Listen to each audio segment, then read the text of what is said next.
عارفين الكيس ده فيه ايه؟ الكيس ده هيحل لكم كل مشاكل ريحة الجسم الوحشة وريحة العرق.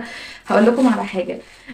دايما بيحصل وقت الرضاعة، او مثلا بعد الرضاعة، او لو جسمك مليان اصلا شوية، بيحصل في اماكن معينة في الجسم ريحة مش حلوة. ودايما بتبقى فيه كمكمة وريحة مش لطيفة مهما كنت بتاخدي شاور وبتحطي ديودرنت وبتحطي كمان لوشن. فالمكان ده او الكم ملاحظة دول دايما بيبقى فيهم ريحة مش حلوة. فانا جايه اقول لك النهارده الكيس ده ممكن يعمل معاكي ايه، والكيس ده جواه ايه اصلا. وبجد رخيص جدا وهيساعدك جدا المكان او الاماكن اللي بتعمل ريحه وحشه في الجسم انها ما تعملش ريحه بالشكل الكبير ده، وان دايما تكون ريحتك حلوه. بس ليها خطوات معينه. فلو عايزين تعرفوا الكيس ده فيه ايه وايه السر فيه وايه كل الكلام ده كله، تابعوا معايا الفيديو لحد الاخر. طيب مبدئيا كده انا هقول لكم الكيس دوت بعدين هو فيه ايه. بس اول حاجه عايزه اتكلم معاكم في شويه خطوات. اول خطوه ان انت لازم تاخدي الشاور بتاعك يوميا، ولازم تاخدي بالك ان الاماكن اللي بيبقى فيها ريحه العرق او ريحه الكمكم او الاحتكاك الشديد قوي، اللي مثلا بيكون يا اما تحت منطقه الصدر او بين الفخدين او ورا الودان او منطقه السره او كمان المكان الخلفي في المؤخره، دوت دايما بيبقى فيه روائح مش لطيفه ابدا. ودايما بتحسي ان هو بيبقى فيه زي الطينه كده او احنا مخلوقين من طين، تمام؟ بس بتحسي ان دايما بيبقى فيه بتتجمع فيه شوائب، او انت لو فرقتي كده هيطلع طينه من المكان ده. ليه بقى؟ لاسباب كتير قوي. اول سبب ان انت دايما بتستخدمي فيه والمكان ده مبلول، يا اما بتحطي لوشن، يا اما بتحطي كريم، يا اما بتحطي مثلا ديودرانت لو تحت الباط او كده. وكمان الاماكن دي ما ينفع لهاش اي مزيل عرق خالص، يعني ما ينفعش تحطي ورا دينك مزيل عرق، ولا في سرتك، ولا في المنطقه المؤخره، ولا تحت منطقه الصدر. ففيها حاجات تانية المفروض ان احنا نحطها ومفروض ناخد بالنا منها.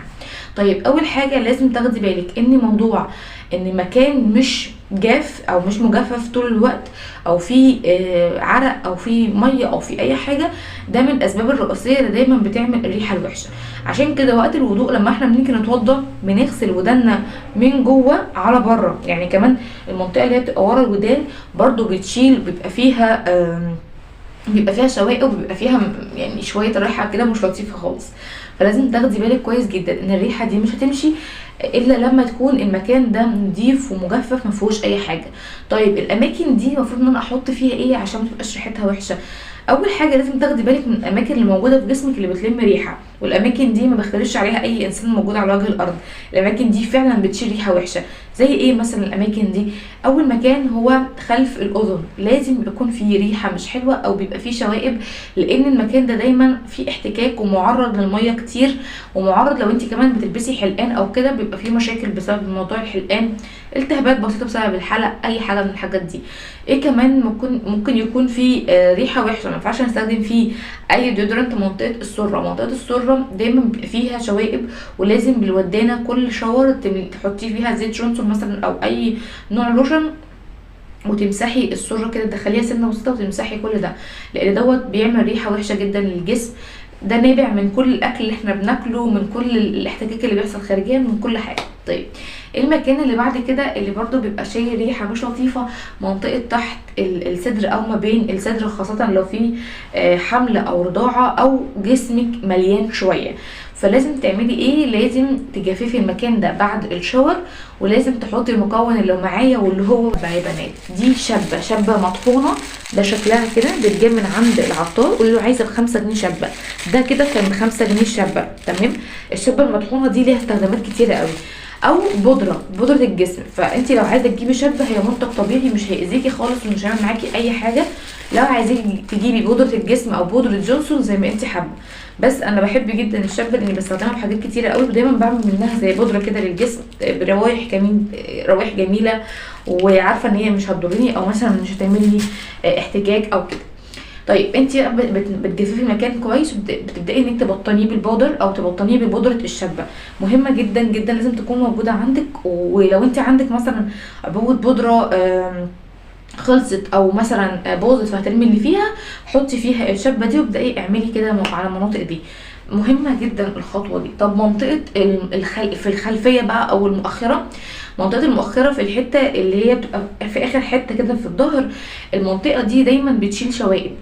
خاصة وقت الدورة الشهرية، خاصة لو بقالك فترة ما خدتيش شاور، لو بقالك فترة مثلا ما بتلبسيش اندر وير يكون قطن، للأسف بتعمل شوية روائح كريهة، وكمان بتعمل احتكاك، فبالتالي يعني بينبع عن الاحتكاك دوت ان الجلد بيحتك في بعضه، فبيطلع الطينة اللي بتبقى موجودة في الجسم. وفي نفس الوقت مع الركنة ومع الكتمة، ركنة ايه مع الكتمة بيعمل ريحة وحشة. لازم تنضفيه كل ما تخشي التويليت، لازم تنضفي المكان دوت كويس وتحطي مرطب فيه. ولازم طبعا مش هقولك حطي بقى فيه شبع، ممكن تعرفي تحطي وممكن ما تعرفيش، ولكن خلينا متفقين ان المكان ده كل ما بيبقى ناشف وجاف وفاضي من غير اي شوائب او من غير اي مثلا جلد ميت موجود عليه، ما بيعملش ريحه وحشه. طيب هنعمل ايه بقى في الخطوه دي؟ اول حاجه لازم تتعودي ان انت لازم تعملي سكراب لجسمك مره في الاسبوع، مره في الاسبوع سكراب لكل مكان في جسمك. ورا ودانك سكراب، ما بين الثدي وتحت الثدي سكراب، في المؤخره سكراب، في السره حوالين السره مش هتدخلي سكراب جوه لكن حواليها هتعملي سكراب. كمان منطقه البكي، منطقه الاندر ارم او تحت الابط لازم السكراب اسبوعيا، لان في بنات كتير بتيجي تقول لي انا بستخدم اغلى انواع مزيلات العرق ولكن بيطلع لي ريحه عرق. فانا مش عارفه ايه السبب، هو المزيل هو السبب ولا انا السبب؟ هقول لك ايه السبب. السبب هو الجلد الميت.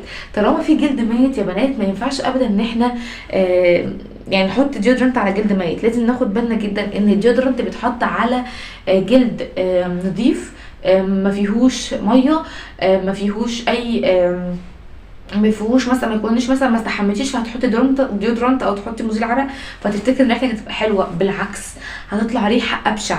فبلاش الخطوه دي. ناخد شاور يوم ويوم يوميا في الصيف زي ما انت حابه. لازم تعملي سكراب، لازم ترطبي الاماكن قبل ما تحطي، خاصه منطقه البكيني. منطقه البكيني من اهم المناطق اللي لازم تهتمي جدا بترطيبها. احنا ليه دايما بننسى الترطيب بتاع المنطقه دي؟